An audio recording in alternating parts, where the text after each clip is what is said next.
Hello and welcome.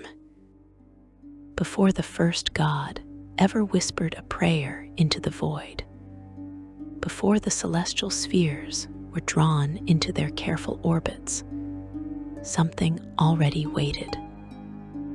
Not patiently. Nothing in the abyss has ever been patient.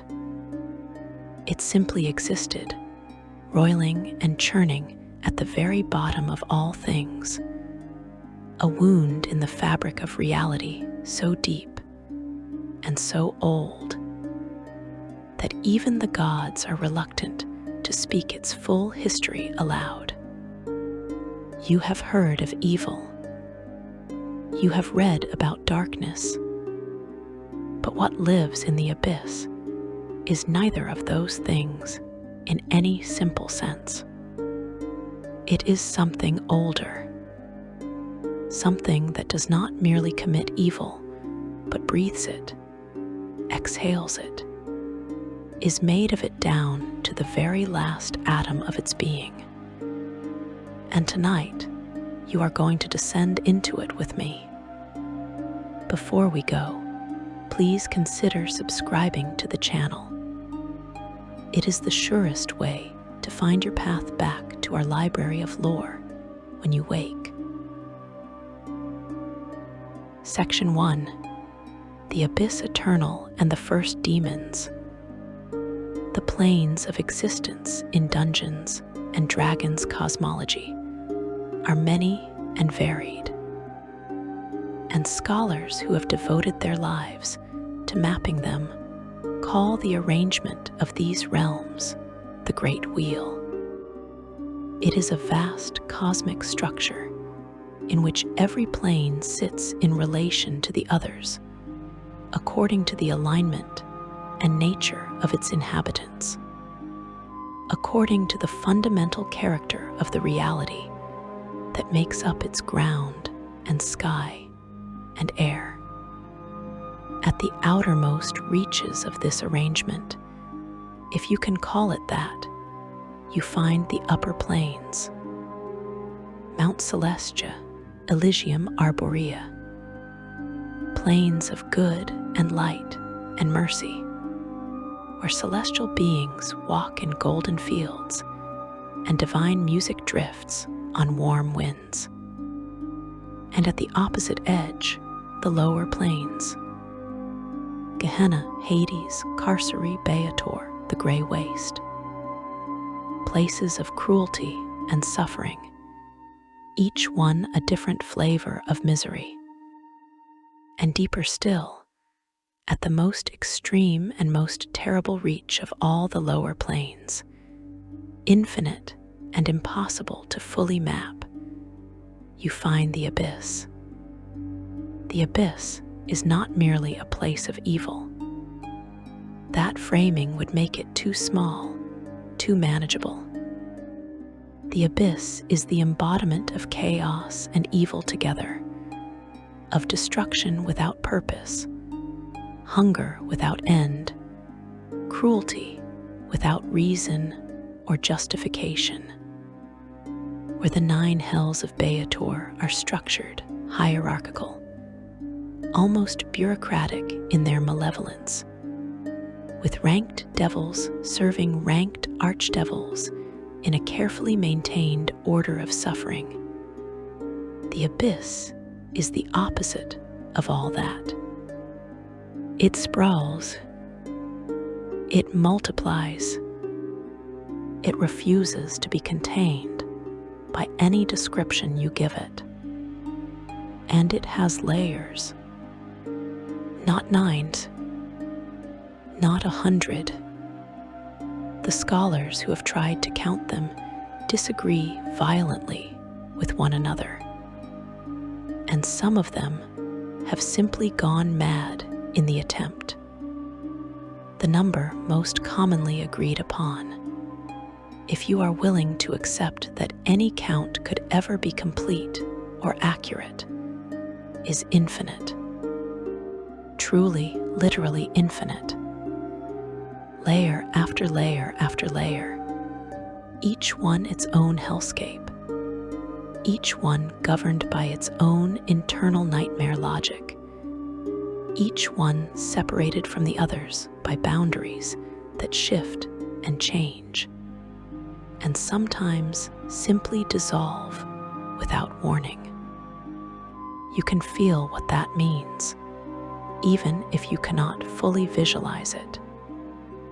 An infinity of evil stacked upon itself, each iteration more degraded and more monstrous than the one before it. Some layers are vast oceans of boiling acid. Some are frozen wastelands where the cold does not merely kill you, but unmakes you, draws the warmth from your soul before it touches your skin. Some are jungles that grow and consume and devour everything that enters, where the vines reach for you with something that feels uncomfortably like intention. Some are cities, vast and sprawling, constructed from the bones of those who wandered in and never found their way out.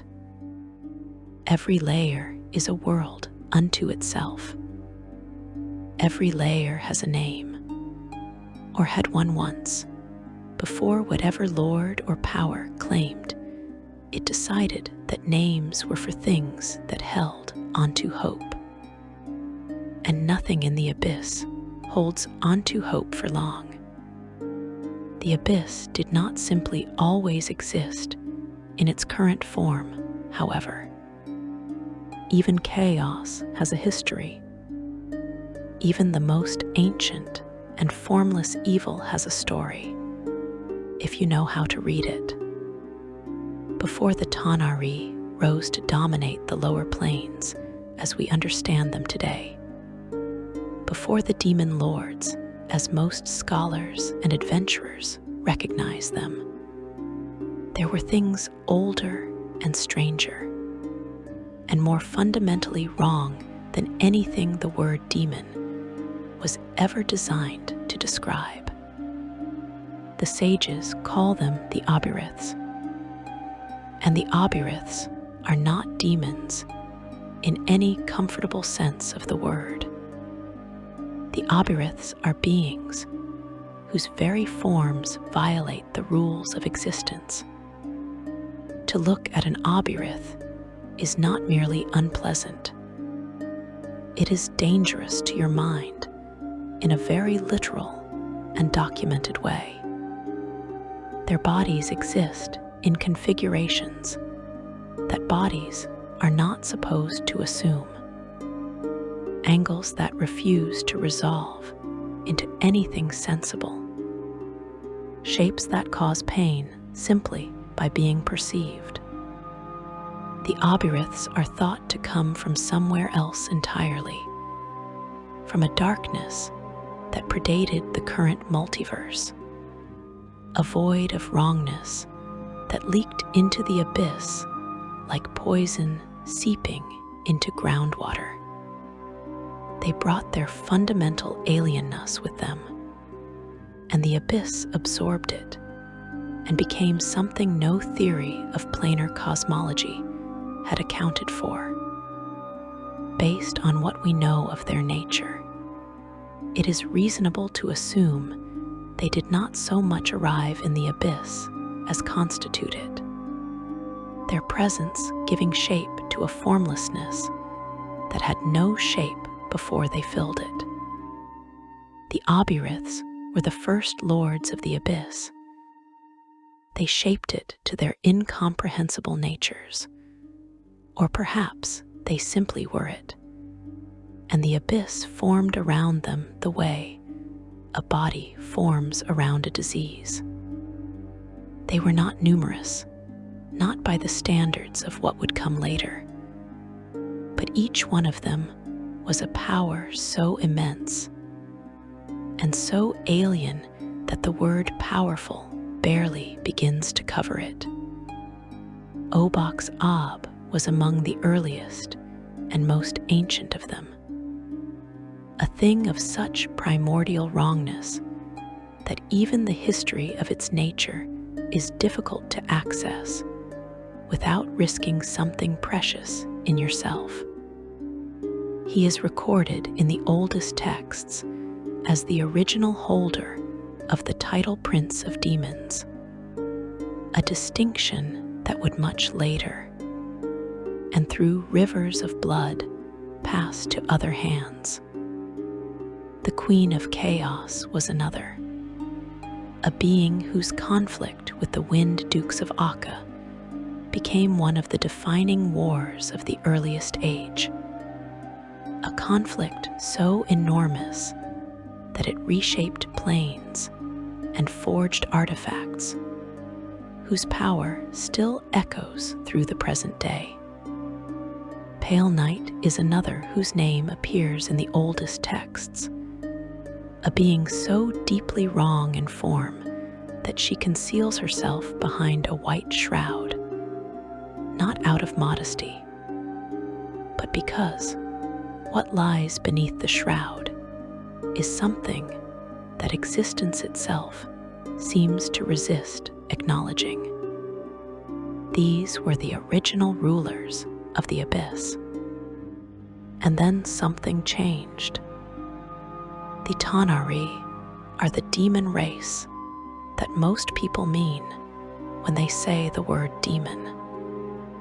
They are the ones with horns and wings and claws, the ones made of fire and flesh and malice, the ones whose names appear in forbidden grimoires and in the whispered warnings of priests who have seen what cults left behind.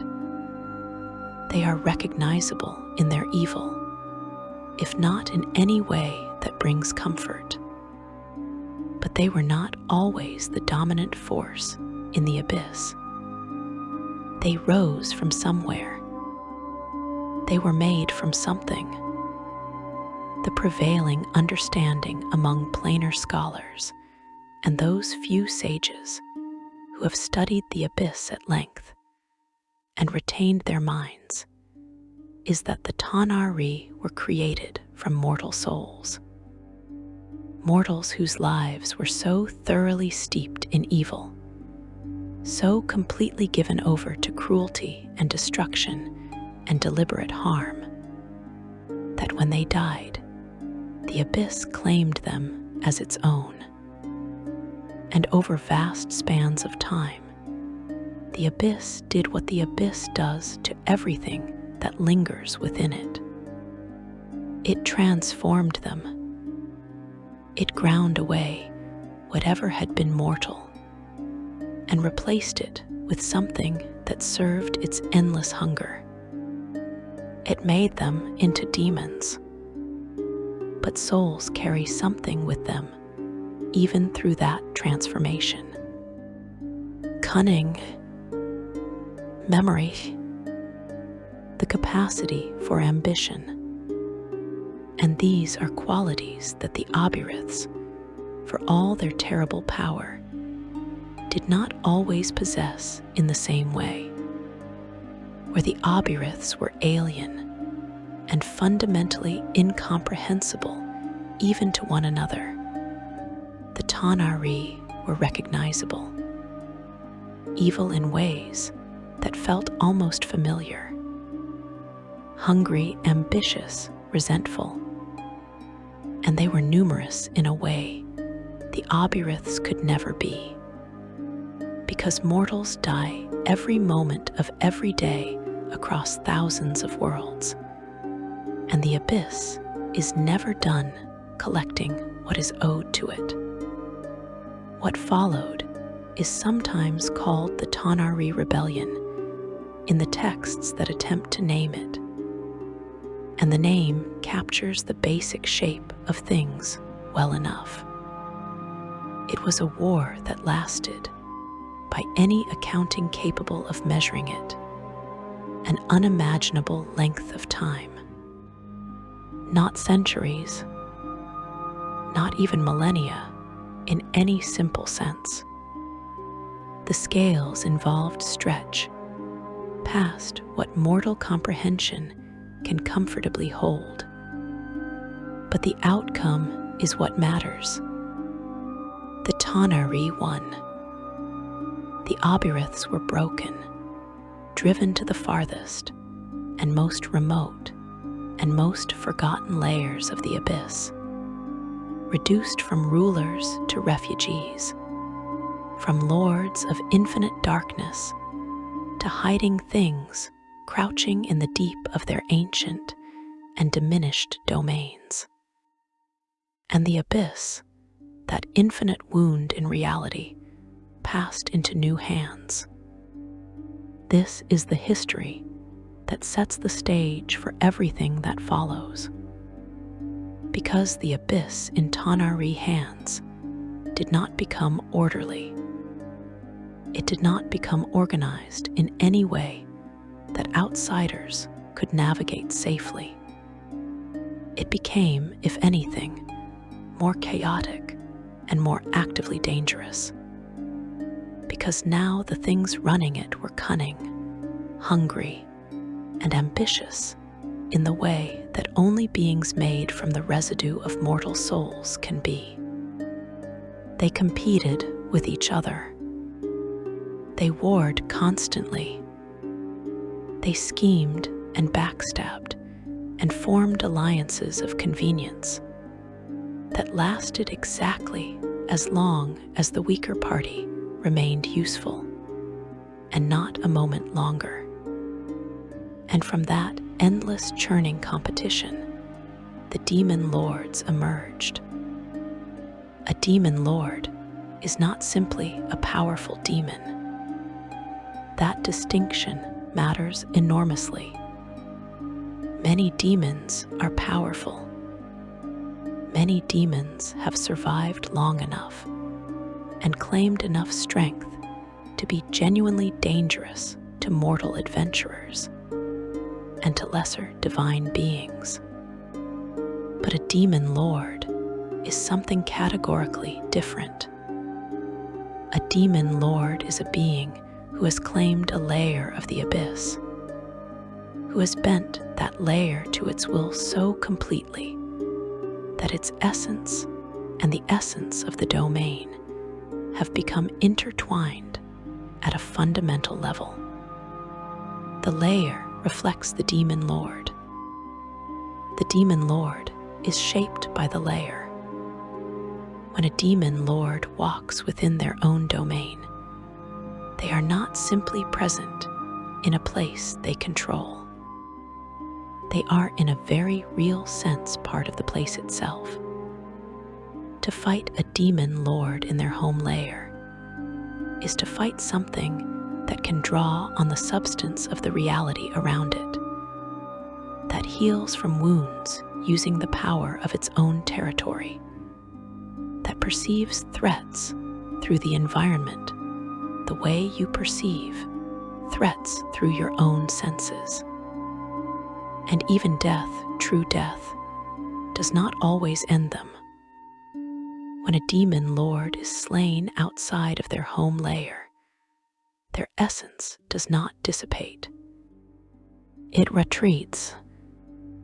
It flows back down through the planes, through the layers, and returns to that domain where it eventually reconstitutes. Given enough time, the demon lord reforms. The general understanding among those who have studied the subject at cost to themselves is that destruction within the demon lord's own domain is the closest thing to a permanent ending that exists. Even then, the abyss has a long memory and a great deal of patience for the things it considers its own. Some demon lords have found paths back from even that, which suggests that the rule has more exceptions than anyone is entirely comfortable admitting.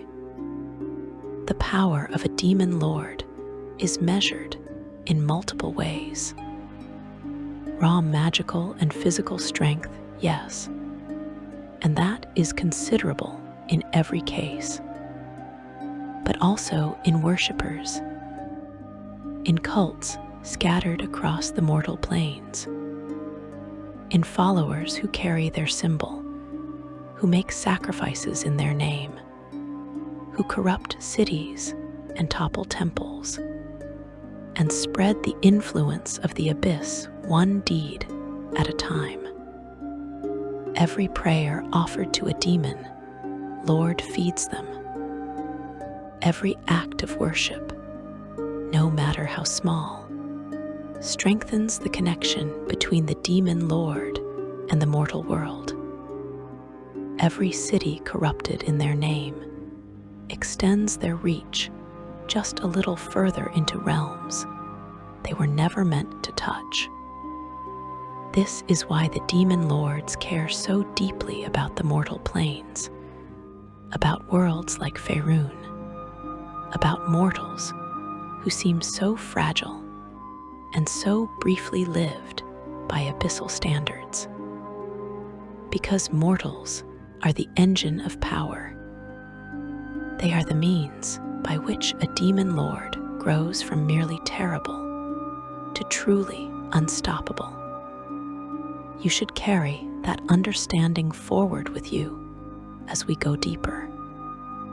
The demon lords you are about to meet are not simply powerful monsters lurking at the bottom of a dungeon somewhere. They are ancient forces with histories stretching back to before most of the gods you know were first given their names. They have rivalries that have lasted longer than civilizations. They have plots that span multiple planes of existence and thousands of years of careful maneuvering. They have followers who believe in them with a devotion that rivals anything found in the greatest temples of the righteous. And they have secrets that the abyss has kept locked in its deepest layers for longer than memory itself can reach. You are ready now. Step forward into the dark, because the first name we need to speak is the oldest title of all, the most feared claim in all the infinite abyss. The Prince of Demons. Section 2. Demogorgon, the Prince of Demons. The title did not come quietly. Nothing in the abyss ever does.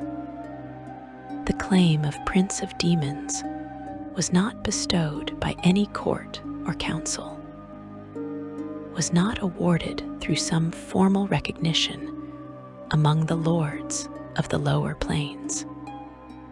It was taken, seized, and held through a demonstration of power so overwhelming that even the other demon lords, beings of immense pride and bottomless cruelty, who would sooner destroy themselves than acknowledge a rival, eventually stopped contesting it.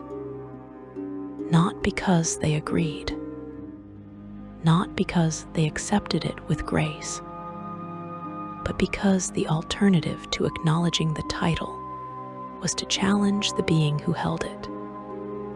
And most of them had enough self-preservation left in their ancient and monstrous frames to recognize what that would cost. His name is Demogorgon.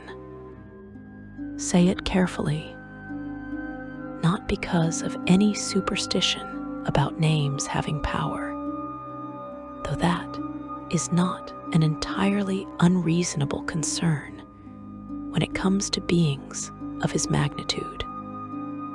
Say it carefully because the word deserves the weight of what it represents. Demogorgon, the Prince of Demons, the sibilant beast, the master of the spiraling depths. He is, by any reasonable accounting, the most powerful demon lord in the abyss. And that is a distinction that must be understood in its full context. Because the competition for that title is made up of beings who have leveled civilizations, who have corrupted gods, who have fought wars lasting longer than most mortal cultures have existed. And even in that company, Demogorgon stands apart. His form alone is a statement. Where many demon lords take shapes that are terrible but comprehensible, shapes built from the recognizable pieces of things that exist in the natural world, twisted into configurations of horror. Demogorgon's appearance defies easy categorization. He stands approximately 18 feet tall, a figure of massive and muscular reptilian body covered in scales that shift in color from deep blue to green, depending on the light. Though in most of his domains, there is very little light worth speaking of. His lower body is powerful and reptilian, built for the kind of weight and presence that does not simply move through space, but displaces it. His upper limbs end not in hands or claws, but in great tentacles, each one vast and powerful, each one capable of crushing stone to powder without particular effort. His tail, long and heavy, drags behind him with the casual authority of something that has never needed to disguise the space it occupies. Two heads rise from his shoulders on long serpentine necks, each one the head of a mandrill, the great primate of the deep forest, with the distinctive and brilliant coloring around the face that on a creature of natural scale might be described as striking. On Demogorgon, it is simply part of something that should not exist in the shape it has taken. Those two heads are not decorative. They are not simply a cosmetic feature of his form, not a doubled horror for the sake of symmetry. Those two heads are two minds, two distinct and separate personalities sharing one body, two wills occupying one being. And the relationship between them is one of the most fascinating and most terrifying aspects of Demogorgon's entire existence. The left head is named Amul. The right is named Heathraediah, and they do not like each other. Amul is the more calculating of the two, cunning, patient, given to long schemes and the slow manipulation of events across time. Amul thinks in terms of decades and centuries, in terms of what position will be strongest 1,000 years from now, in terms of which alliance forged today will bear the most poisoned fruit in an age yet to come. Heathraediah is the opposite. Heathraediah is fury and impulse, and the kind of violence that does not wait to consider whether it is strategically sound. Heathraediah wants to destroy things now, wants to feel the immediate satisfaction of power applied without restraint, wants the blood and the ruin and the sound of things breaking under the force of its will. Between these two, one body must act. One form must walk through the infinite abyss and navigate the politics of the lower planes, and conduct the business of being the self-proclaimed prince of all demonkind.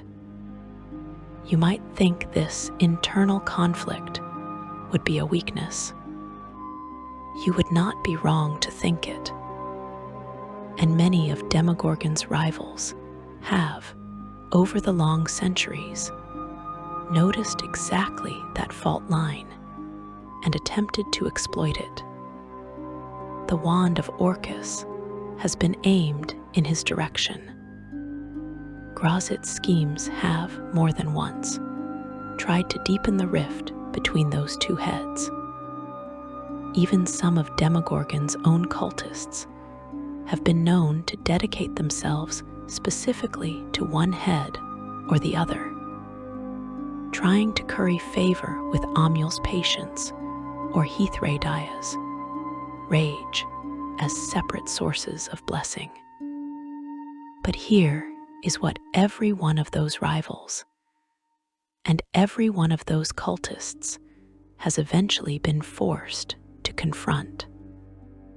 When Demogorgon's two minds agree on something, when Amul's long cunning and Heathray-Dia's overwhelming force are pointed in the same direction at the same moment, the result is something that even the most powerful beings in the abyss do not easily survive. The conflict between his heads is not simply a weakness. It is also the mechanism by which, when resolution finally comes, his full and unified power is unleashed. And that is a terrifying thing to be on the receiving end of. His domain is called the Gaping Maw, and it occupies the 88th layer of the abyss. The layer is a vast and largely oceanic nightmare, a world dominated by dark and turbulent waters stretching to every horizon, broken only by enormous landmasses thick with twisted jungle, and the fortress palace where Demogorgon keeps his court. Nothing in the Gaping Maw is safe, but the water carries a particular quality of danger that goes beyond the obvious threats.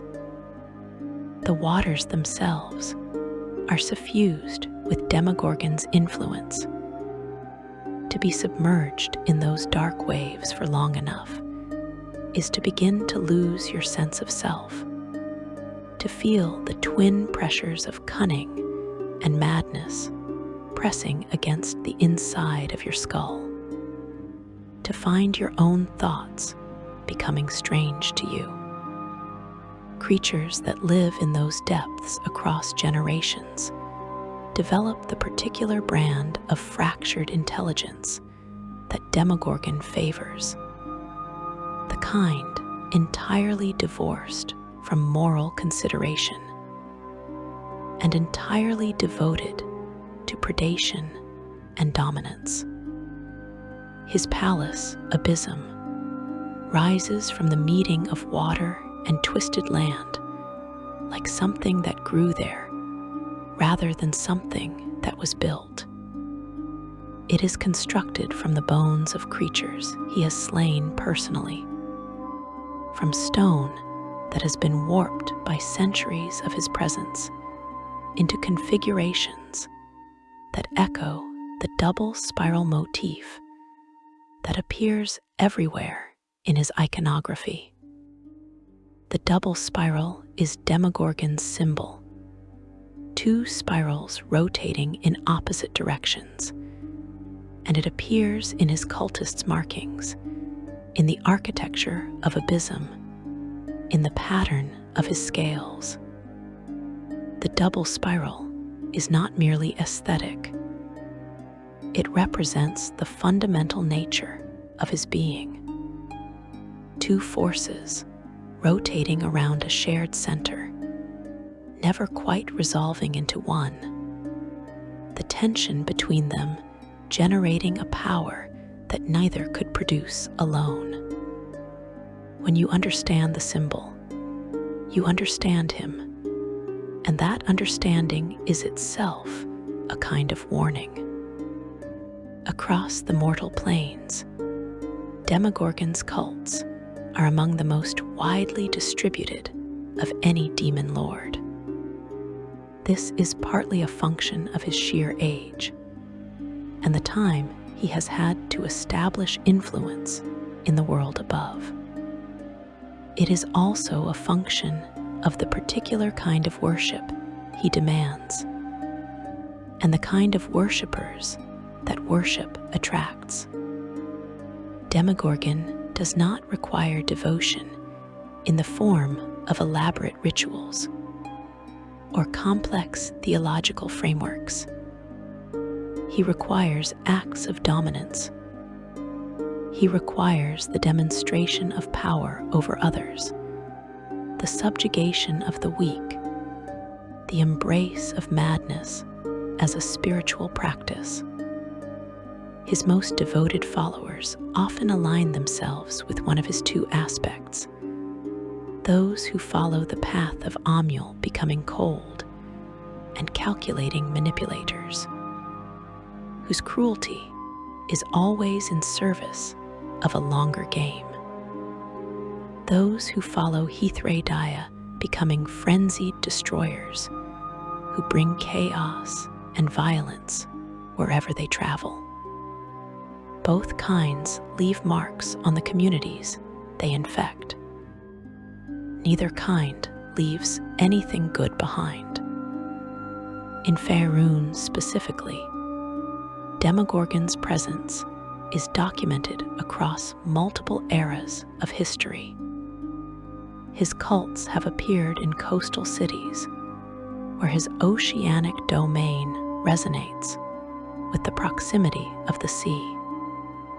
He has been invoked in the Underdark, where the darkness and the vast pressures of deep stone echo something of the gaping maw's lightless waters. The Kuodue, the fish-like creatures of the subterranean depths, have at various points in their long and troubled history turned to Demogorgon as an object of worship. Their already fractured minds finding something in his double nature that resonates with their own dissolution of self. This could imply that the Kuodue's documented instability of belief, their tendency to reshape their theology around whatever power they perceive most strongly, makes them particularly vulnerable to a being whose very nature is built on internal contradiction and overwhelming force. Whatever draws them to him, the relationship tends to end the same way most relationships with Demogorgon end: in service and then in pieces. But it is in the conflicts between demon lords that Demogorgon's nature is most fully revealed. And there are two rivalries in particular that have shaped not just his personal history, but the entire political landscape of the Abyss for as long as any record reaches. The first is with Orcus. The second is with Grazit. And both of these rivalries are ongoing. Both of them are ancient beyond mortal reckoning.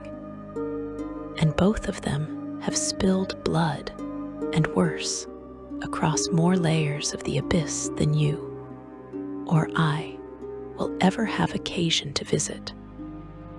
His feud with Orcus is the older of the two in terms of its simple shape, and it is in many ways the most straightforward, if anything between demon lords can ever be called straightforward. Orcus wants to be Prince of Demons. He has wanted it for longer than most of the empires of Faerun have existed. He has schemes toward that end that have been running so long that the mortals who initiated them on his behalf have died. and their children have died. And their children's children have grown old and died in the service of plans, whose ultimate purpose even they may not have fully understood. And Demogorgon has known this for all of that time, has watched every move and countermoved with the part of him that is Amul's cold calculation, while Heathray simply seethes with the desire to end the threat permanently and completely and right now. The feud with Grazit is different in character, more complex in its texture, more personal in ways that get at something interesting about the nature of demon lords, and what passes for emotion among beings for whom everything, including feeling, has been corrupted into something almost unrecognizable. Grazit is not simply a rival in power. Grazit is something closer to a reflection, expressing a completely different philosophy of power and influence and control through a form, and a method that Demogorgon finds more irritating than any open challenge. Where Demogorgon is overwhelming and direct in his might, even when he is being subtle, Grazit is subtle even when he is being direct. And where Demogorgon's internal conflict is literal, written in the geography of his own body, with two heads pulling in different directions, Grazit's internal landscape is buried deep, hidden under layers of charm and careful presentation. They recognize something in each other across that difference, and they hate each other for it with a passion that goes beyond simple competition for territory or worshippers. The great serpents of the deeps, the great apes of the forests, the creatures of the dark water that hunt without mercy and dominate without apology. These are Demogorgon's creatures in the natural world. And when you see them in the deep places, in the lightless waters, you are seeing something that carries in its blood and bones, and instinct the faintest echo of what rules in the 88th layer. The Prince of Demons reaches into the world not just through his cultists and his corruption, but through the raw nature of predation itself, through the fundamental relationship between hunter and hunted that underlies all living things. He is not merely a demon lord with a domain and a title. He is something whose influence runs through the fabric of the mortal world like a thread you cannot see, until you pull on it and feel the whole cloth shift. He has been present in Dungeons and Dragons lore since the earliest editions of the game, appearing first in the original monster manuals as a figure of ultimate demonic authority. And his role has deepened and expanded with every edition and every source book and every adventure that has returned to the question of what it means that something like him exists at all. He appeared in the classic adventure series that descended from the giants through the depths of the earth, lurking at the bottom of a chain of adventures as the ultimate power whose influence had set everything else in motion. He is a constant in Dungeons and Dragons because he represents something that the game has always wanted to ask about. What does it mean to be truly cosmically evil?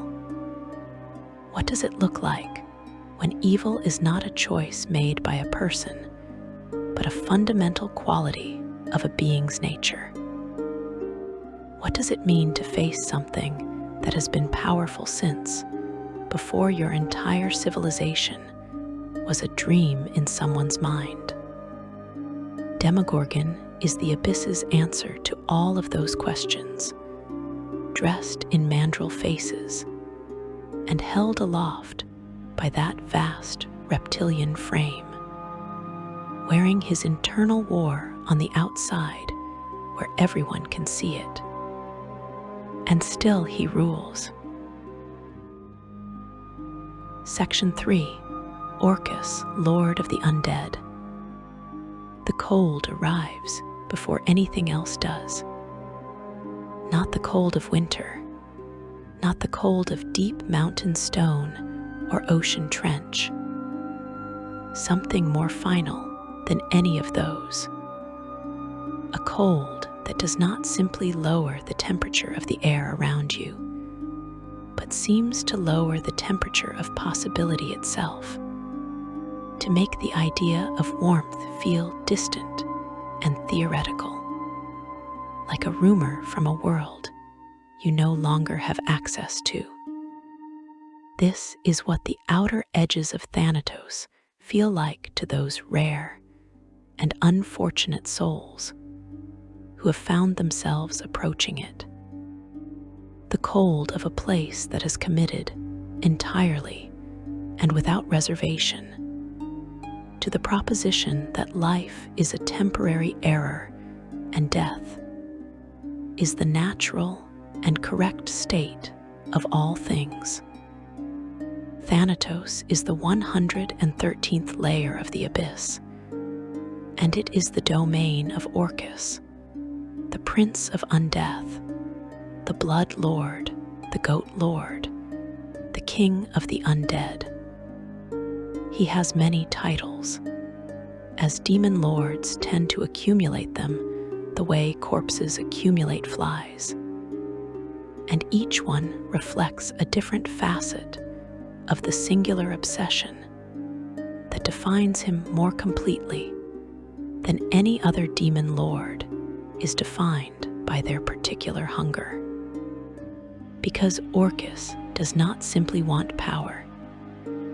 He does not simply want territory or worshippers or the destruction of his rivals, though he wants all of those things and has devoted enormous resources to obtaining them. What Orcus wants, at the core of everything he is and everything he does, is the end of life itself, not as a means to an end. As the end, he wants a multiverse in which nothing breathes, nothing grows, nothing feels the warmth of a living body or the motion of a beating heart. He wants everything dead, and he wants the dead to serve him. And he wants this with a passion and a consistency that has not wavered in all the unimaginable ages of his existence. His form is a study in deliberate horror.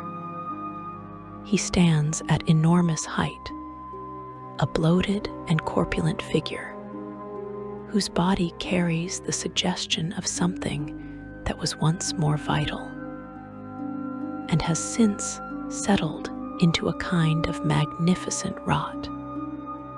His skin is a pale and waxy white, the color of old bone or the belly of something that has been too long in cold water. His head is that of a ram, with great curving horns sweeping back and upward, and his eyes are a deep and solid red, the color of blood seen through ice. His legs are goat legs, thick and powerful, ending in hooves that leave marks in stone when he walks. His tail is long and ends in a barbed, venomous tip that carries a cold powerful enough to stop a heart on contact. His wings, great and leathery, and vast enough to cast shadows across significant stretches of Thanatos when he spreads them, are the wings of a bat enlarged to proportions that defy easy comprehension. He carries himself with the absolute and unquestioned authority of something that has spent eternity building toward a single purpose and sees no reason to pretend otherwise. Thanatos itself is a reflection of everything he is and everything he wants.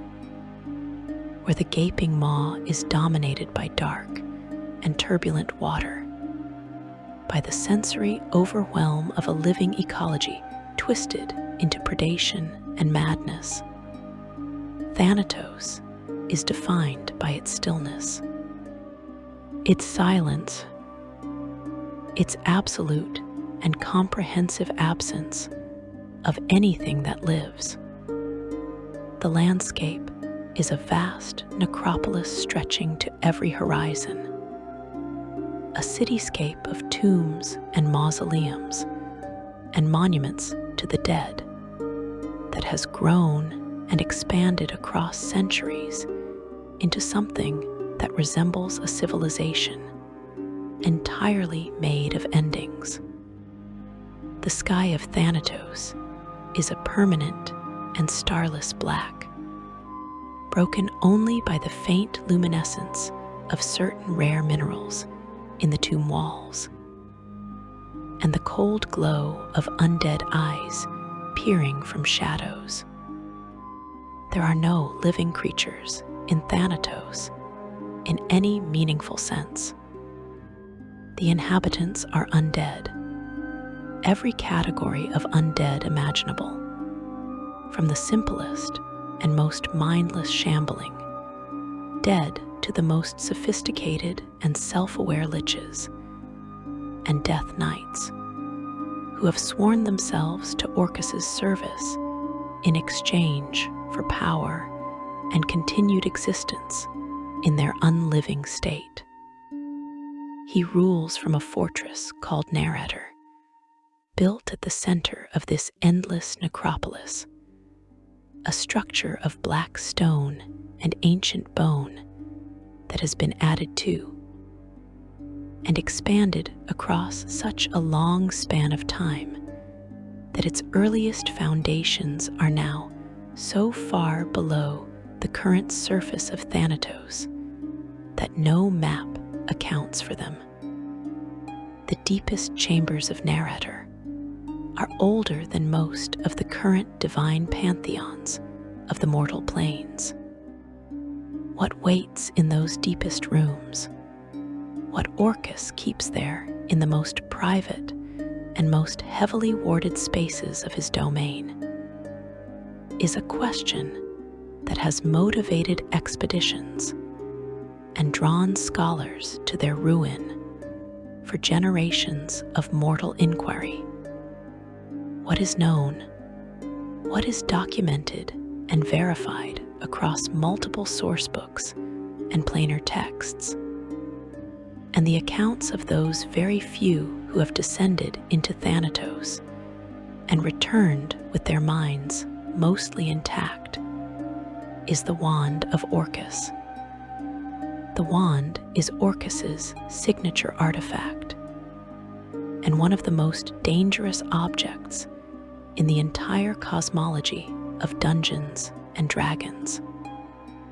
It is a skull-topped rod carved from bone.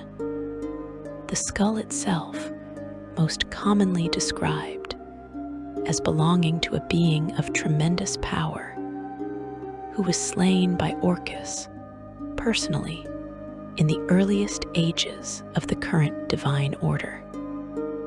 The precise identity of whose skull crowns the wand shifts across the oldest accounts, and the inconsistency could suggest that Orcus himself has allowed the ambiguity to persist. understanding that an artifact whose origins cannot be pinned down carries a dread all its own. What is not ambiguous is what it does.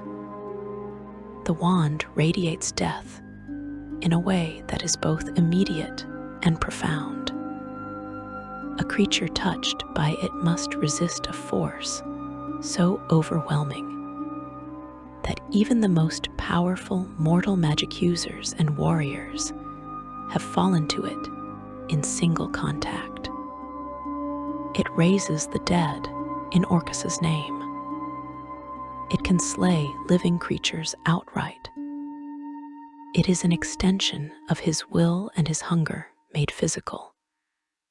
A tool designed for a single purpose and entirely perfect for that purpose, in the way that only artifacts shaped by absolute obsession can be.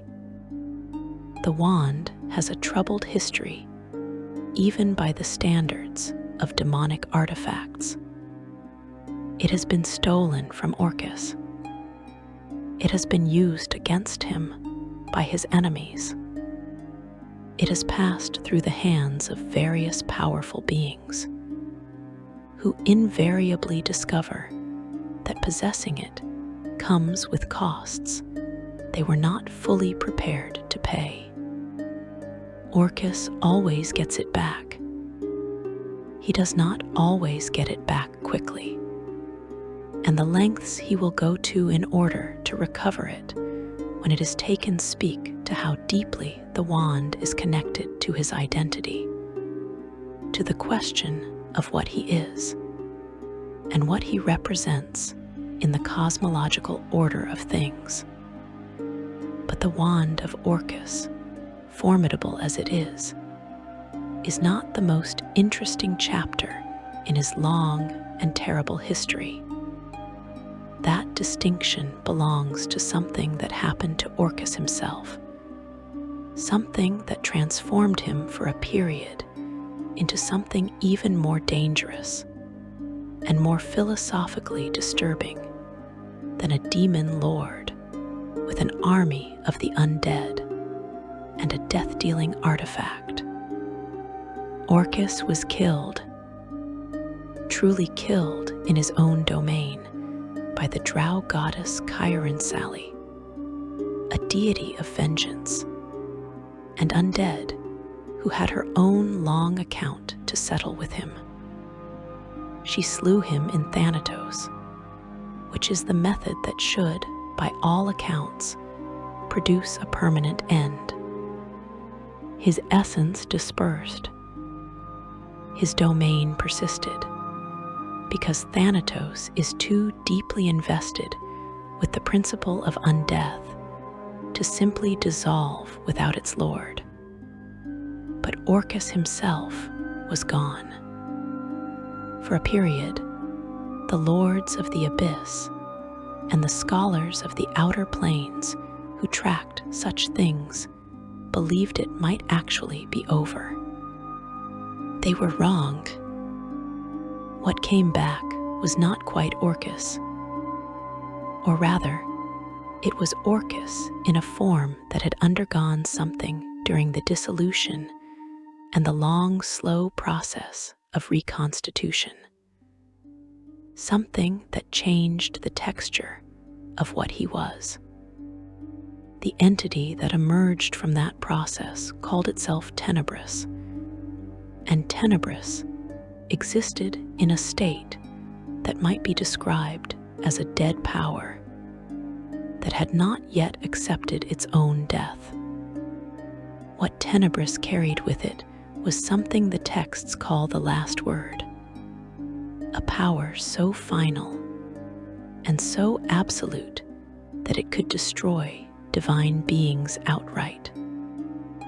Not injure them, not weaken them, not reduce them. End them. Tenebris moved through the outer planes as something that even the gods watched with a careful and anxious attention. An entity born from death itself, and carrying within it a weapon against which divinity was not a protection. Based on what we know of how the reconstitution worked, it seems reasonable to infer that the experience of dissolution gave Orcus a kind of intimacy with death that even his centuries of ruling over the undead had never produced. He did not merely worship death as an abstract principle. He had been it, briefly, incompletely, but enough to bring something of it back with him when he returned. In time, through processes involving the recovery of his wand and the gradual reassertion of his original identity, Orcus returned to himself fully. Tenebris faded back into him, the last word becoming another layer of his already considerable power, rather than a separate and alien identity. But the experience left marks. It informed his subsequent behavior, his approach to his long rivalry with Demogorgon, his understanding of what it means to die and to come back from it, an entity that has experienced its own death and reconstituted from it, has a relationship with mortality that is qualitatively different from anything a living being can access. And this is the heart of his conflict with Demogorgon, the axis around which their ancient feud rotates. They both claim to be the ultimate power in the abyss, yes, but the nature of their claims is different in ways that reveal what each of them truly is. Demogorgon claims the title Prince of Demons because he is the strongest, the most powerful in raw terms, the most feared among beings who understand what fear means. His claim is a claim about present reality, about what exists right now in this moment in the abyss. Orcus's counterclaim is different in its logic. Orcus believes that the domain of the dead is ultimately superior to the domain of the living, that everything alive is simply something that has not yet become undead, that the path of existence leads inevitably toward him. His claim on the title of ultimate demonic authority is therefore not simply a matter of who is stronger today. It is a philosophical argument about the direction of all things. Demogorgon finds this argument irritating in the way that Heathray finds everything irritating, which is to say, with a fury that has on several occasions manifested as direct military incursion into the edges of Thanatos. Orcus finds Demogorgon's insistence on raw power irritating in the way that something with infinite patience and an army of the undead can afford to find things irritating, which is to say, with a cold and deliberate planning that has been adding layers of complexity and contingency for a very long time. Their war is not constant in the sense of active battle. It is constant in the sense that neither of them has ever fully disengaged from it, that every major move either of them makes in the abyss is calculated with the other in mind, that their cults on the mortal planes sometimes clash in proxy conflicts, whose participants may not even know they are fighting someone else's ancient and enormous argument. in Faerun, in the Underdark, in the city sewers and the plague districts, and the graveyards of 100 different cultures.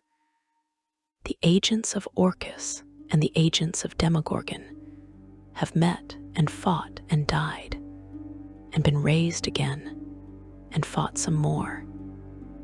Each death adding another small and almost invisible brushstroke to a canvas neither side has ever stepped back far enough to fully see. Orcus has been a presence in Dungeons and Dragons since the earliest pages of the game's history, appearing alongside Demogorgon in the first materials that gave names and statistics to the rulers of the lower planes. He has been expanded and deepened in every subsequent edition, appearing in the Manual of the Planes, in the Planescape materials that gave the outer planes their most detailed treatment, in the various source books dedicated to the lower planes and the beings who rule them. His death at the hands of Chiron Sally and his return as Tenebris were explored in depth in the second edition, Adventure Dead Gods. One of the most ambitious planar storylines the game has ever attempted, and the reverberations of that story continued into third edition materials, where the full scope of what the last word meant was examined. He is a constant because he represents something the game keeps returning to, something that every player who has ever raised a glass of healing potion to their lips and thought about why they bother has to contend with eventually. The question of death, the question of what lies on the other side of it, and whether the thing waiting there is patient enough to simply let the living tire themselves out. Orcus knows the answer. He is very willing to wait. Section 4, Grazit, the Dark Prince. There is a particular kind of dangerous that has nothing to do with size, nothing to do with the number of heads on your shoulders, or the cold emanating from your domain, or the skull atop your artifact. There is a dangerous that lives entirely in the quality of the attention being paid to you, in the specific texture of the smile directed your way, in the fact that the being across from you is always thinking 3 moves ahead, and has been doing so since before your civilization learned to write. That is the dangerous that Grazit represents, and it is, in many ways, the most difficult kind to defend against, because it does not announce itself. It introduces itself as something else entirely, something charming, something almost beautiful, something that makes you feel, briefly and disastrously, like you might be safe. Grazit does not look like a demon lord. That is, perhaps, the most important thing to understand about him before anything else. Where Demogorgon is vast and multi-headed and radiates power the way a forge radiates heat, where Orcus is bloated and pale and carries death visibly in every feature of his form, Grazit is something that requires a different framework to process. He stands roughly 9 feet tall, which is large by mortal standards, but almost modest by the standards of the Abyss. His form is humanoid in its basic architecture, bipedal, proportioned, with 6 fingers on each hand rather than 5, and 6 toes on each foot, details that are easy to miss at first and harder to stop noticing once you have caught them. His skin is a deep and lustrous black, not the flat black of shadow, but the rich black of polished obsidian, a surface that catches light and gives it back transformed. His eyes are a solid and vivid green, lit from within with something that does not resemble warmth, even slightly. His features are refined. He moves with a fluid grace that is not the grace of something merely athletic, but the grace of something that has spent an eternity understanding exactly how movement communicates power, and has chosen to communicate it in the most seductive register available. He wears his evil lightly. That is the phrase that appears most often in the accounts of those who have encountered him and survived to write anything down. Not that the evil is absent, not that it is hidden exactly, but where other demon lords wear their nature like armor, like a declaration, like a challenge to the world to come and try to do something about it. Grazit wears his like a perfectly fitted garment, something that moves with him, something that complements the overall presentation rather than dominating it. You would not look at Grazit and think monster the way you would look at Demogorgon or Orcus. You would think something more complicated than that, something that takes longer to resolve. And by the time you had resolved it, you would likely be in a situation that his patience and your hesitation had created together. His domain is called Grazit, and it is unique among the holdings of the major demon lords in a very specific and telling way. Most demon lords hold a single layer of the abyss, one domain, one territory bent to their will and reflecting their nature back at anyone who enters it. Grazit holds three consecutive layers, the 45th, the 46th, and the 47th, claimed and consolidated through a combination of military force and the kind of long political maneuvering that takes centuries to fully execute and requires a mind willing to hold the shape of a plan across spans of time that would exhaust anything less patient. 3 layers. In the abyss, where claiming even one is a demonstration of power that most demons never achieve, holding 3 is a statement whose meaning does not need translation. Grazit is not, by the standards of the abyss, a place of obvious horror. That is another thing about Grazit that sets him apart from his peers. The gaping maw is dark water and predation, and the madness of Demogorgon's divided nature spread across an entire oceanic layer. Thanatos is cold stillness and endless necropolis, and the absolute silence of a place that has made its peace with the end of all things. Grazit is a city, a vast and sprawling urban environment, a metropolis of the lower plains, built across 3 layers and connected by portals and passages that Grazit alone fully understands. The city is called Zelatar, the capital of Azagrat, and it is in its way genuinely magnificent.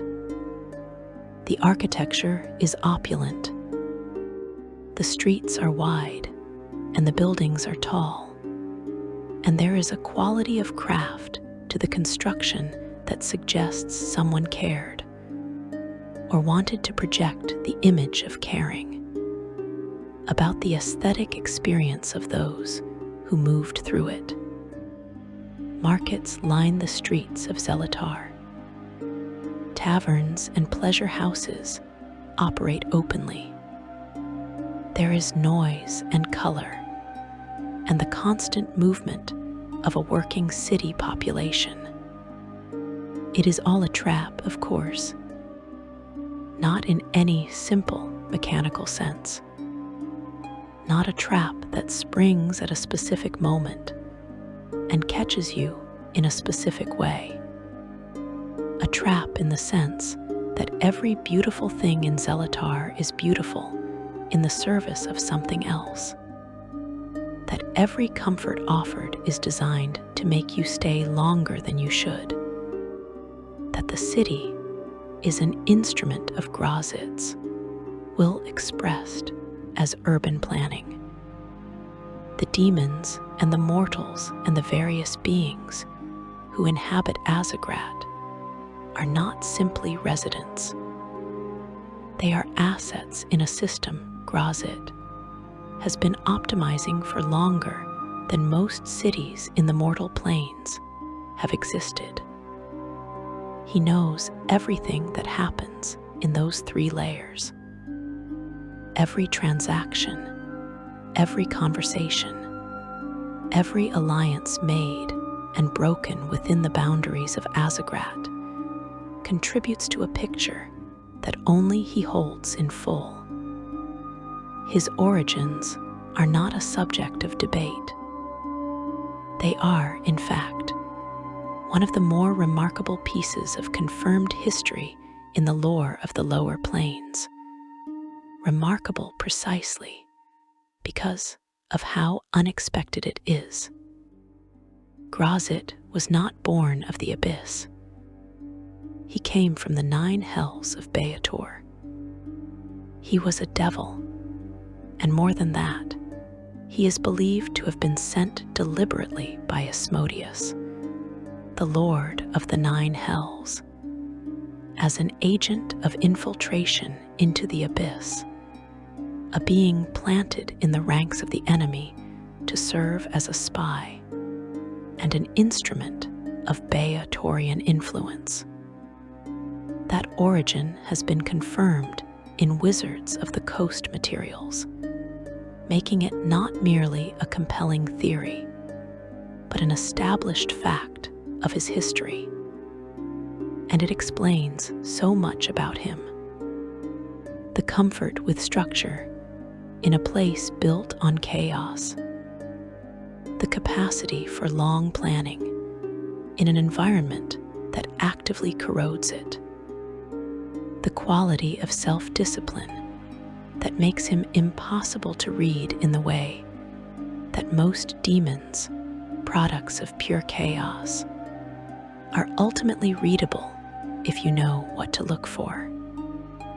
Whether Grazit still serves Asmodeus in any meaningful sense, whether the mission that brought him to the abyss was ever completed or abandoned, or simply transformed beyond recognition by the passage of time and the corrupting influence of the abyss itself, is something the lore leaves open with intention. The relationship between them, if one still exists, is the kind that neither party would acknowledge directly, and the kind whose shape could only be inferred from consequences rather than declarations.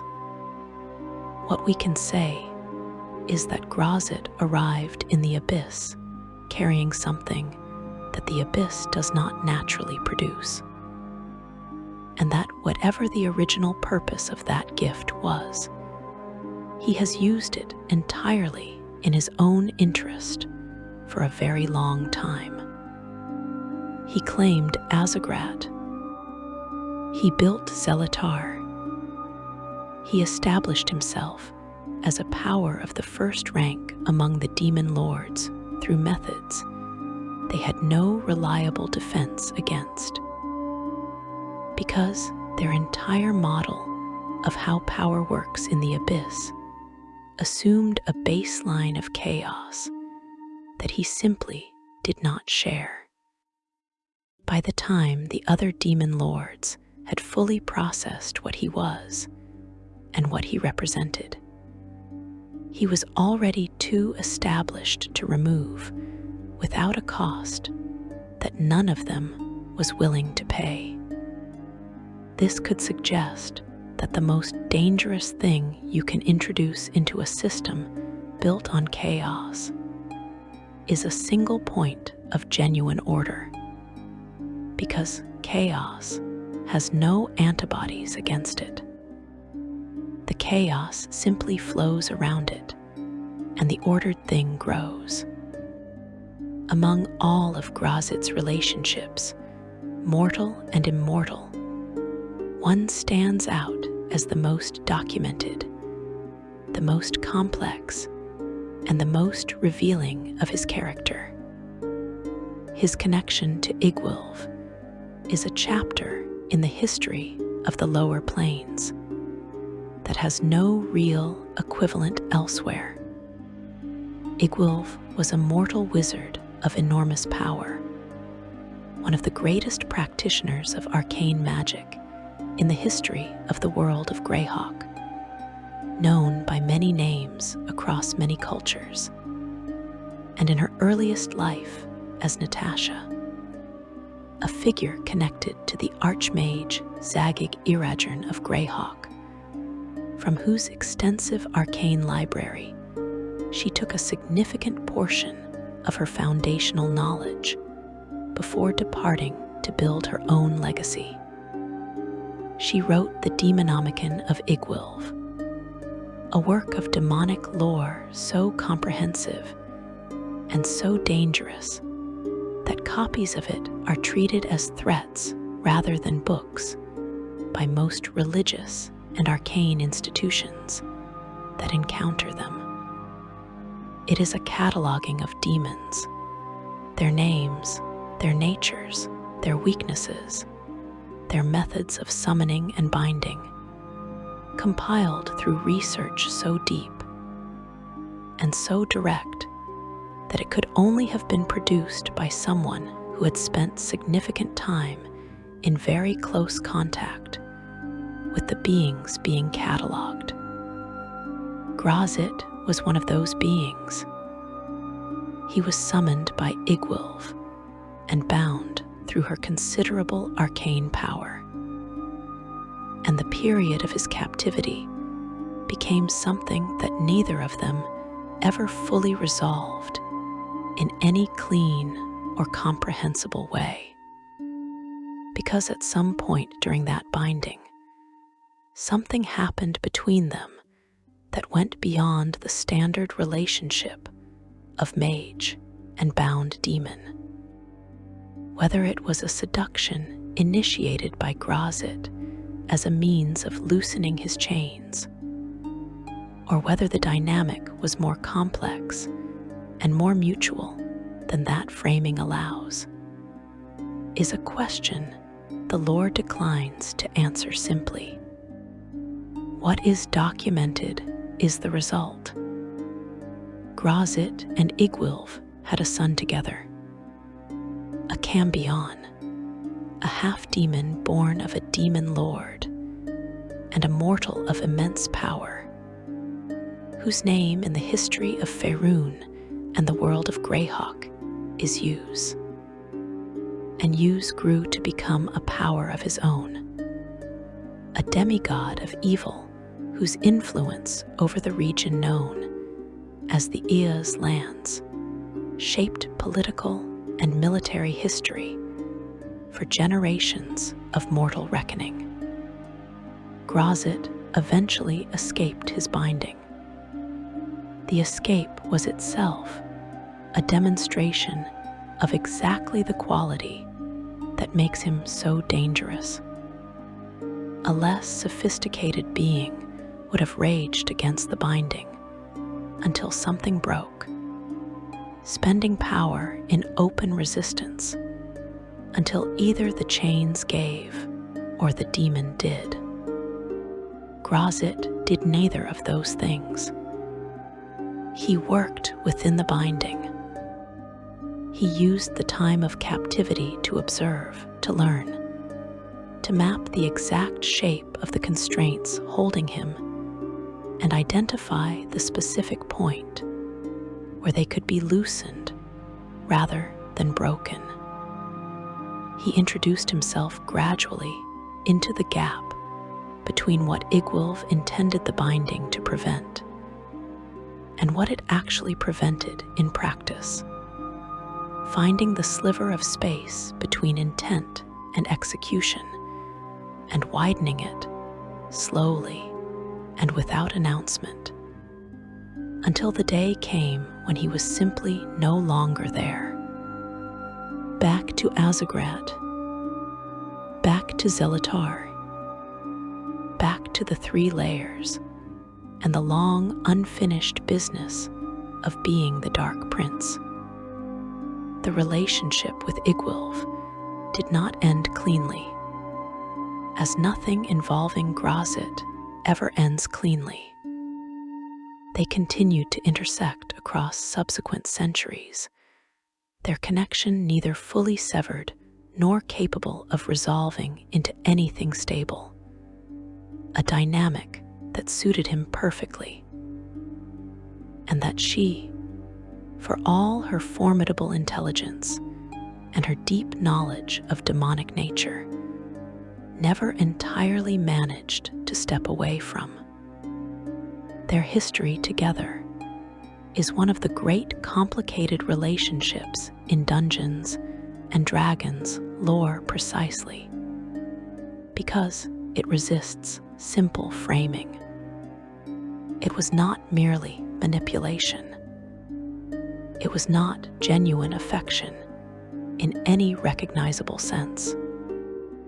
It was something that existed in the space between those things, and the fact that it produced Use, a being of genuine and lasting power in the mortal world, suggests that whatever it was, it had consequences that neither of them had fully planned for.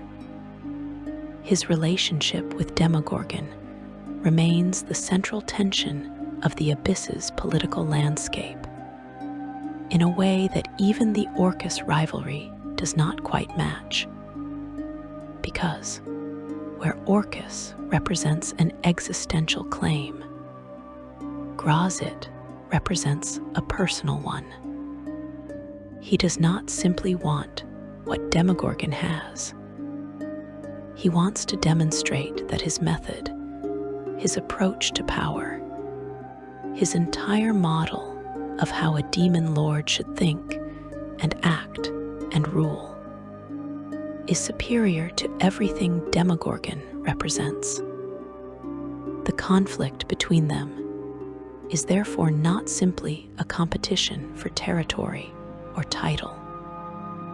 It is an argument about the nature of power itself, about whether power should be held through overwhelming force or through the kind of deep and patient control that makes force unnecessary, because all the relevant decisions were made long before the moment of confrontation arrived. There is an additional dimension to this rivalry worth sitting with. Grazit came to the Abyss as an outsider, as something that was never meant to take root in it, and he built himself into a fixture of it through methods the Abyss did not generate and cannot fully consume. Demogorgon is the abyss's own product, elevated to its highest expression. Their conflict is, on one reading, a conflict between what the abyss makes of its own material and what persists when something from outside refuses to be fully dissolved. That framing might explain why the rivalry has the particular quality of personal recognition it carries. They are not simply two powerful beings competing for the same resource. They are two different arguments about what the abyss is, made flesh, and set against each other in a war that has been running since before most of the mortal world civilizations drew their first maps. The Dark Prince waits in Zelatar, unhurried, unbothered by your awareness of him, possibly aware of you already in ways you have not yet begun to account for. The six-fingered hands are folded. The green eyes are attentive. The smile is, as it always is, impossible to fully read. And somewhere in the depths of Azagrat, a plan that started a very long time ago is still running, patient as everything the abyss knows how to be, waiting for the moment that was always going to come. Section 5. Ancient Wars, the Blood War, and the Forgotten Lords. The war has no beginning that anyone still living can name. Not because the records were lost, though many were. Not because the scholars failed to document it, though the task was always dangerous, and the scholars were always mortal, and the war was always neither. The war has no nameable beginning, because it may predate the concept of beginnings in any meaningful sense. It was already happening when the gods first looked down from their celestial perches and tried to make sense of what was occurring in the lower planes. It was already old when the first mortal civilizations put stylus to clay and tried to describe the architecture of the multiverse. It is, by every account that survives, simply a condition of existence, a permanent feature of the cosmological landscape. The blood war between the demons of the abyss and the devils of the nine hells. A conflict so vast and so old and so ceaseless that the planes themselves seem to have simply incorporated it into their structure the way a living body incorporates a scar. To understand the blood war, you have to understand what the nine hells of Beator are and how they differ from the abyss, because the conflict between them is not simply a matter of evil fighting evil. It is a matter of two fundamentally opposed philosophies of evil, two irreconcilable visions of what the universe should become, grinding against each other in a war that has consumed more lives and more souls and more raw cosmic energy than any other conflict in the history of all the planes combined. The abyss is chaos and evil together, formless, infinite, hungry, without structure or direction beyond the immediate satisfaction of hunger and the assertion of dominance. The demons that fill it are beings of appetite and destruction, and their demon lords are those appetites elevated to the scale of cosmic forces. The 9 hells of Beator are something entirely different. Beator is lawful and evil, which is a combination that might seem contradictory until you sit with it long enough to feel how it actually works. The devils of Beator believe in hierarchy. They believe in contracts, in obligation, in the careful and systematic corruption of mortal souls through temptation and bargain, through the slow erosion of virtue in exchange for power or comfort or safety, through the patient construction of a universe in which all of existence serves a single ordered and eternal structure with the archdevils at its apex. Where the demons want to devour everything, the devils want to own everything. Where the demons want the multiverse torn apart, the devils want it intact, but entirely under their control. These two visions cannot coexist. There is no negotiated settlement possible between an infinite appetite for destruction and an infinite ambition for total control. And so the war burns on a front that spans multiple layers of the abyss and the lower reaches of the 9 hells, consuming armies of demons and devils in numbers that make mortal warfare look like a disagreement between 2 people in a narrow hallway. Demons throw themselves at the lines with the characteristic chaos of the abyss, overwhelming in volume and in ferocity, caring nothing for casualties, because the abyss generates more demons faster than any army can kill them. Devils respond with formation and strategy, and the kind of disciplined tactical thinking that centuries of military doctrine can produce, holding lines through coordination that demons structurally cannot match.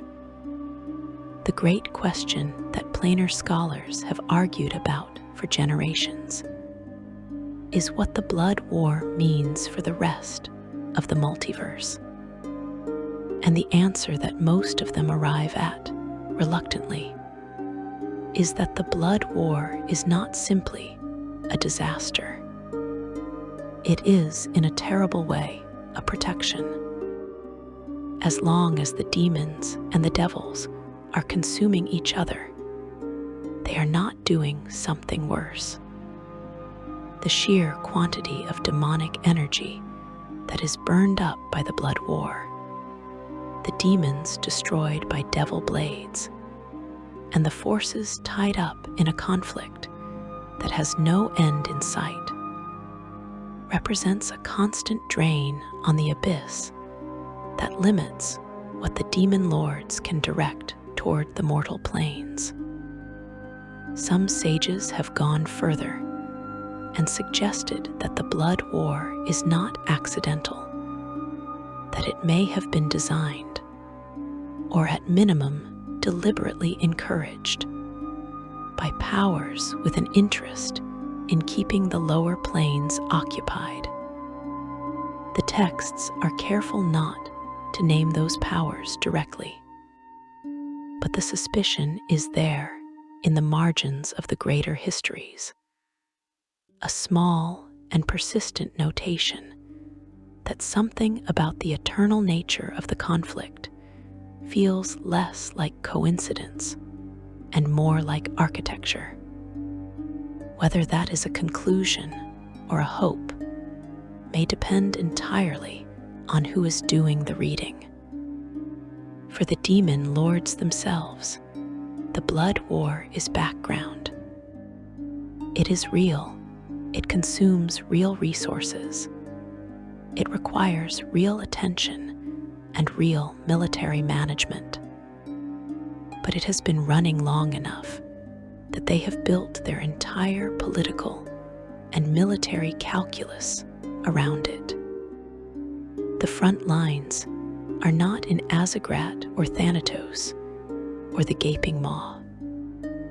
They are in the lower and more contested layers, managed by lesser demons and demon generals whose entire existence is defined by the conflict. The demon lords watch it. They reinforce it when necessary. They exploit it when they can.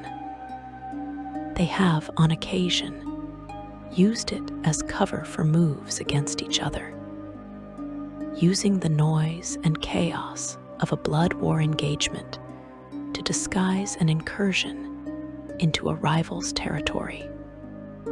It is one more element of the endless and many-layered game they play with each other and with the universe, one more variable in calculations that never fully resolve.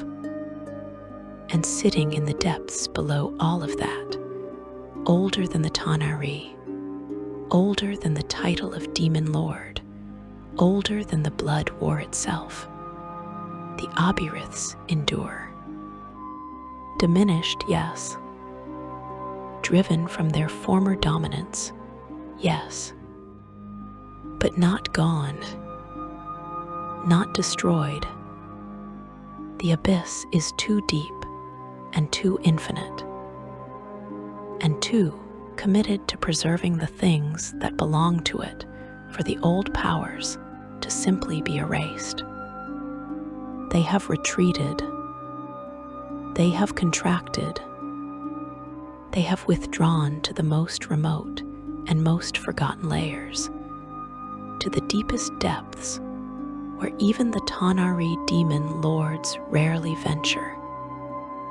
And they remain there with the patience of things that were ancient when patience itself was a new concept.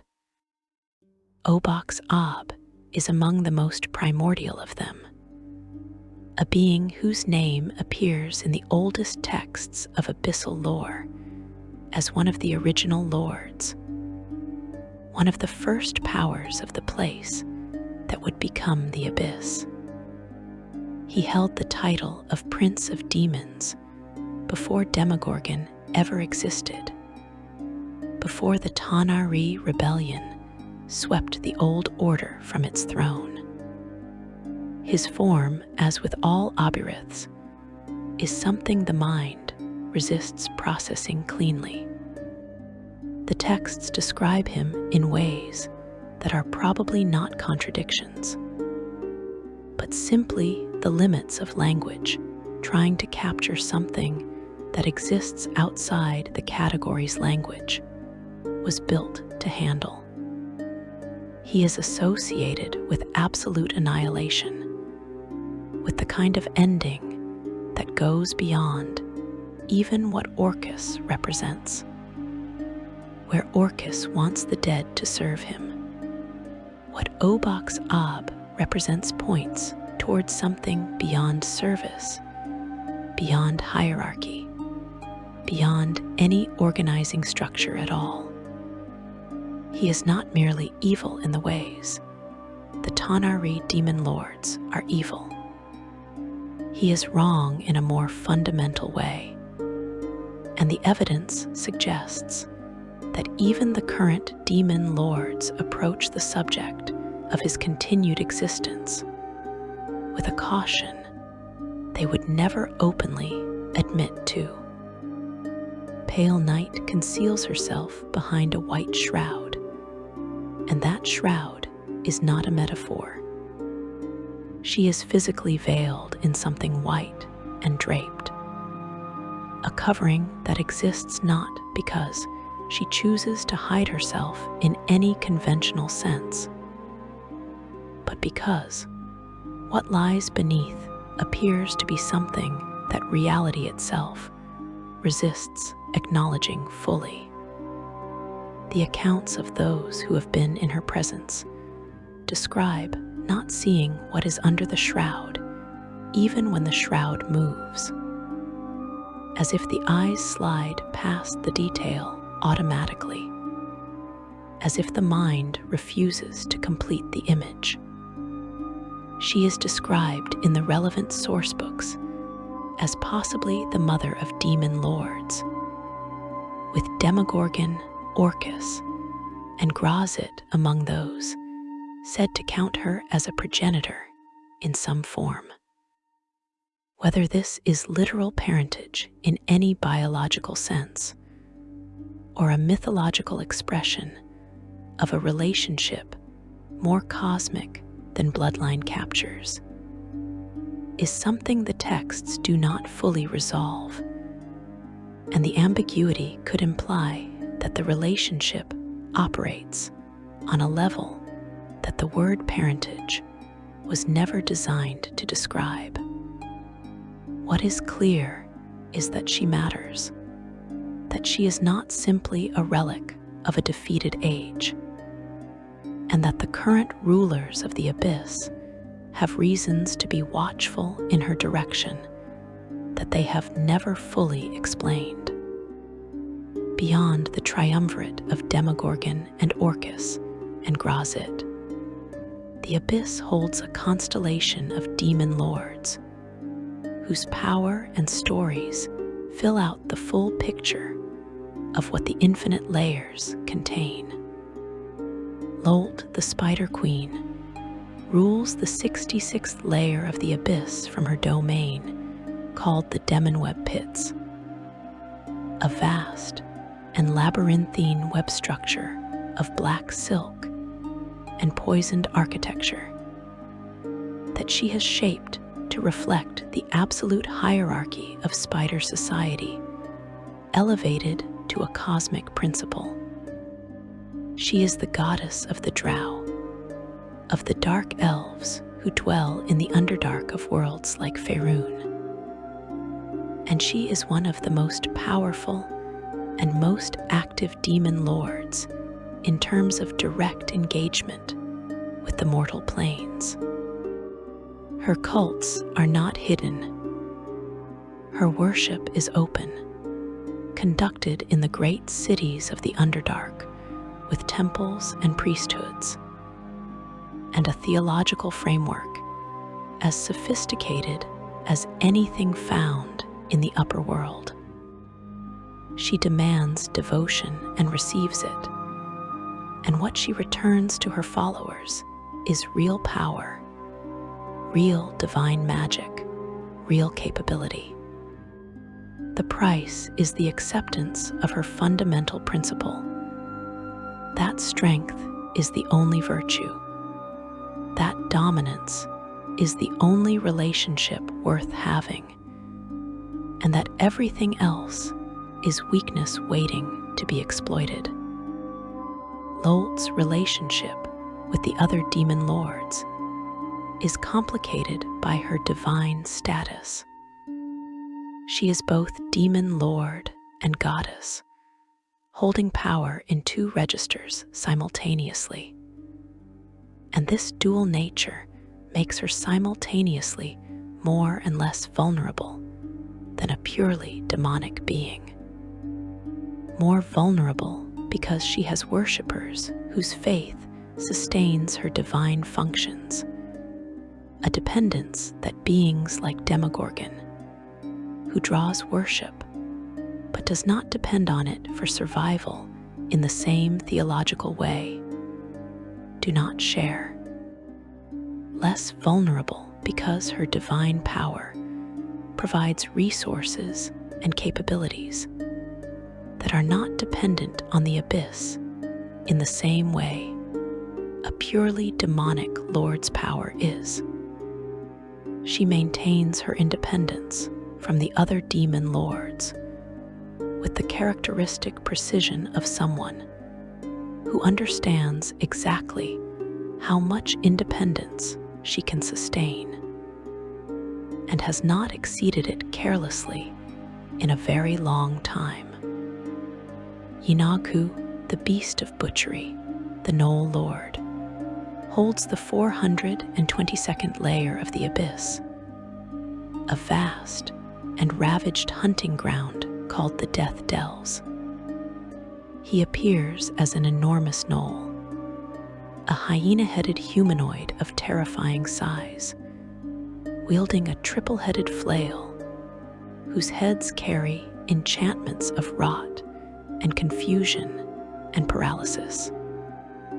He is the patron deity of the gnolls, the hyena folk of the mortal planes, and his relationship with those followers is one of the most direct and most honest in the Abyss in a terrible way. He does not promise gnolls enlightenment or civilization or comfort. He promises the hunt. He promises the kill. He promises the specific joy of running something down and ending it, the pleasure of the pack in full cry. The gnolls understand their god completely, and their worship is as pure an expression of what he represents as any divine relationship in the multiverse. He carries within his lore a connection to Demogorgon that suggests he orbits the Prince of Demons with a careful awareness of the hierarchy, maintaining the particular savage independence his nature requires, while never fully escaping the gravitational pull of the being above him in the order of abyssal power. Baphomet, the Prince of Beasts, the Horned King, rules the 600th layer of the Abyss from his domain of endless labyrinthine corridors and chambers. A fortress maze that mirrors the architecture he demands his mortal followers construct and navigate in his name. He appears as an enormous minotaur of impossible scale, and his worship is found wherever mortals have surrendered to their most instinctual and most violent nature, wherever the thin structures of civilization have been peeled away to reveal what lives beneath them. His rivalry with Yeenoghu is ongoing. Two lords of bestial violence occupying the same general conceptual territory and competing for the overlap in their domains with the kind of hatred that only beings of similar nature and different claim can sustain. His connection to minotaurs across the mortal planes is documented as causal rather than merely symbolic. The oldest accounts suggest that the minotaur race as it exists in the mortal world is a consequence of his presence and his will, that they carry in their form and their instinct something that he shaped deliberately, making them his argument rendered in flesh and bone, and the thundering weight of something that was always going to find the walls of its labyrinth. Juiblix, the faceless lord, the oozing hunger, holds the 222nd layer of the Abyss, a layer called Shedakla, which he shares with Zuggtmoy, the demon queen of fungi, in a cohabitation that neither of them chose, and that generates its own particular tensions. His form is what you might expect from a being whose domain is shared with a fungal queen, a vast and formless mass of slime and ooze and acidic dissolution, without fixed shape or fixed purpose beyond consumption. He has no cultists in any organized sense, because organization is contrary to his nature. He has beings that have been touched by him, that carry something of his fundamental dissolving quality, that serve as vectors for his expansion in the mortal world. He is not strategic. He is geological. He is the patience of erosion dressed in acidic ooze and given a name. And the fact that he has persisted as long as he has in an environment as competitive as the abyss could imply that formlessness is itself a survival strategy, that a being which cannot be clearly defined, cannot be clearly targeted, and that the thing which has no shape is the thing that ultimately flows into every available space. And then there are those we have not named, cannot name, because the abyss is infinite, and the lords who have carved territories within it are numerous beyond any complete accounting. Lords of pestilence in their plague-choked domains, lords of specific and terrible appetites in layers, designed to satisfy those appetites at scales that would make the mortal mind retreat. Forgotten names in the deepest layers, beings so ancient and so isolated that even the catalogues of Igwulf's Demonomicon do not reach them. The abyss keeps generating new contenders, new beings that have grown powerful enough to seize a layer and bend it to their nature. And the turnover in the middle ranks of demon lords is constant. The great names persist because they have achieved something that goes beyond power. They have achieved a kind of cosmic inertia. They are too established, too deeply woven into the fabric of the abyss and the mortal planes, to be simply displaced the way a new lord might displace an old one in the middle layers. What does it mean that all of this exists? That is the question that the blood war and the demon lords and the infinite abyss ultimately forces us to confront. The answer that the Dungeons and Dragons cosmology offers, across all its editions and all its source books and all its long history of exploring these questions, is that it means something. The abyss is not an accident. The demon lords are not simply powerful monsters filling dungeon space. They are the expression of a principle, the principle that chaos and evil, unchecked and infinite, are a structural feature of any universe complex enough to contain free will. That somewhere in the vast machinery of existence, the capacity for evil generates evil at a scale that corresponds to the scale of everything else. That a multiverse of infinite planes produces an infinity of layers dedicated to the worst of what existence can produce. And the fact that it is contained, more or less, most of the time, is not a given. It is an achievement.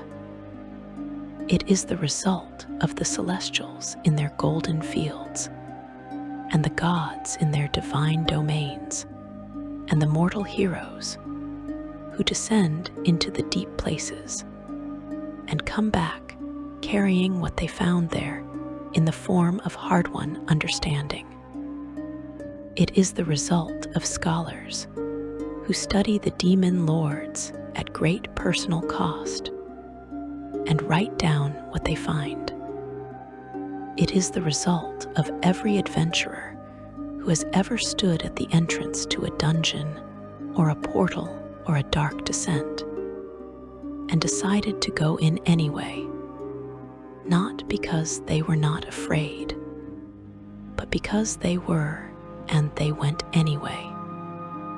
Thank you for being here tonight, and rest well.